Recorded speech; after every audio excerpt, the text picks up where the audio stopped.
Jangan lupa like, komen, dan subscribe channel YouTube TVRI Bengkulu dan nyalakan lonceng notifikasinya.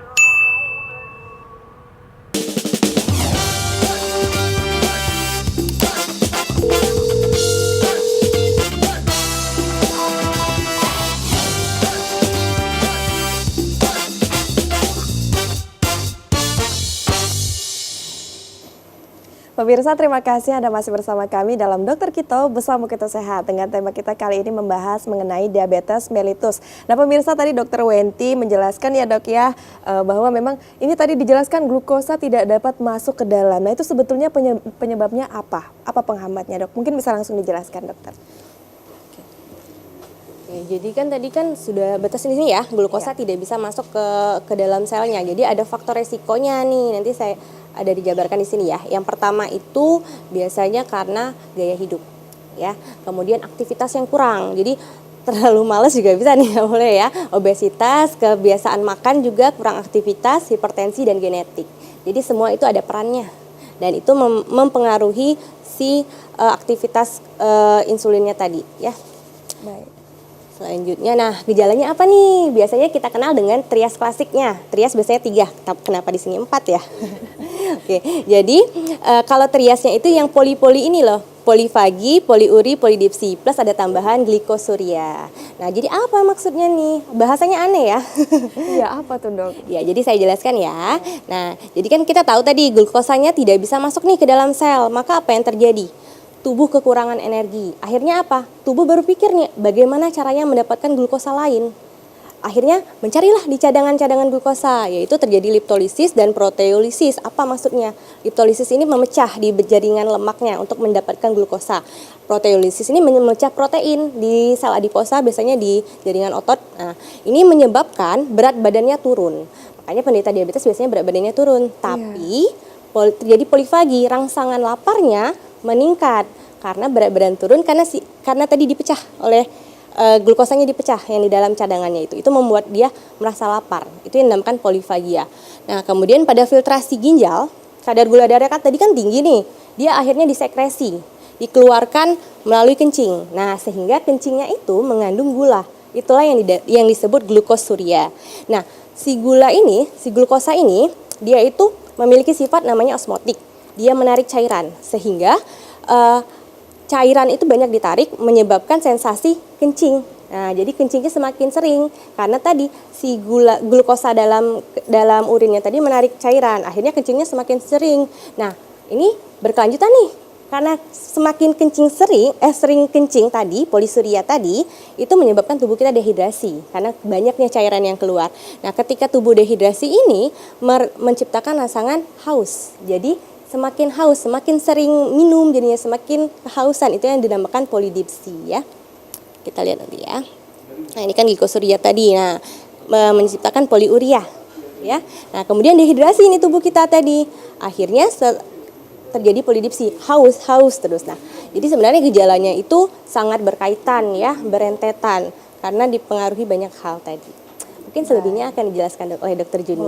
Baik, terima kasih Dokter Wenti. Nah ini Dokter Juni mungkin bisa langsung dilanjutkan dok. Langsung lanjut ya. Oke.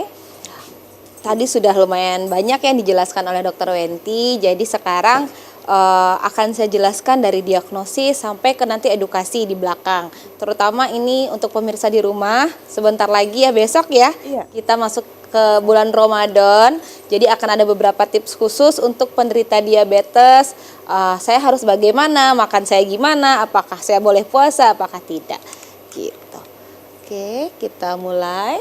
Jadi untuk mendiagnosis diabetes itu sebenarnya lumayan panjang prosesnya, tidak bisa hanya dengan gejala. Kita dengan gejala itu membawa kita datang ke dokter. Apakah benar saya diabetes? Begitu. Oke, jadi saat kita datang ke dokter, nanti dokter akan melakukan anamnesis atau wawancara medis. Nah, di wawancara medis ini nanti ditanya, sekarang gejala yang dialami apa? Oke, nanti kita ceritakan apakah sering kencing, mudah haus, mudah lapar, ada penurunan berat badan atau tidak.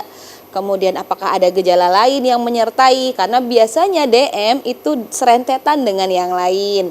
Bisa sih dia tunggal, tapi biasanya kalau udah DM temenannya itu darah tinggi juga, kolesterol juga begitu. Nanti efeknya apa? Akan muncul tuh penyakit baru, penyakit lain karena gabungan beberapa penyakit ini begitu. Terus ditanya juga riwayat penyakit keluarga, adakah keturunan diabetes begitu, atau memang dulu pernah terdiagnosis diabetes enggak, minum obat enggak, itu akan ditanyakan semua secara detail. Fungsinya apa? Karena dalam pengobatan nanti itu berbeda jenis, berbeda keparahan, apakah ada komplikasi penyakit lain, pengobatannya akan berbeda. Begitu. Itu kita serahkan ke dokternya. Yang penting sebagai pasien kita sudah menginformasikan ke dokternya kita ada penyakit apa aja. Jadi dok, izin dok, berarti memang kalau satu orang nih kena diabetes, misalnya terindikasi diabetes, tapi dia dengan penyakit yang lain, nanti proses penyembuhannya berbeda berarti ya dok ya? Jenis terapinya akan bisa berbeda, kemudian penyembuhannya mungkin sama dengan yang tanpa penyakit lain, mungkin berbeda. Tergantung nanti jenis penyakitnya, karena kan ada beberapa tingkatan penyakit. Misal dia dengan gangguan penyakit kolesterol juga, apakah sudah sampai ke kerusakan jantung atau belum, nanti obat-obatannya akan berbeda. Setelah itu riwayat penyakit sekarang, maksudnya apakah ada penyakit lain.